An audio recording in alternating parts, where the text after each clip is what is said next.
જય દ્વારકાધીશ મિત્રો, આજે આપણે પંખી પ્રેમી યુવા ગ્રુપ નવાગામ શિરોડાના સ્થળ ઉપર છીએ અને આજે આપણે સ્વર્ગવાસ શ્રી લાલાભાઈ ધીરુભાઈ બારિયા એમની બીજી પુણ્યતિથિ નિમિત્તે તેમના પરિવાર તરફથી 1111 રૂપિયા પંખીની સણીમાં આપે છે અને સાથે લાલાભાઈના ભાઈ એવા દીપકભાઈ બારિયા અને તેમના પરિવાર તરફથી આપણે અહીંયા સ્થળ ઉપર 5 રોપા જે વડલા પીપળા અને ઉમરા 5 રોપા લાવી અને પોતાના હાથે વાવી અને એક લાલાભાઈની એક યાદગારી રહે એ માટે આપણને રોપા આપે છે.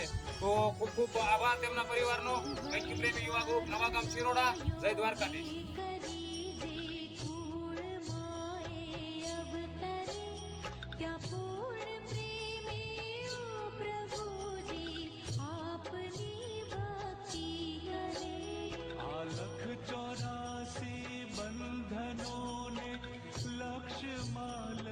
कापजो परमात्माए आत्माने शांति साचे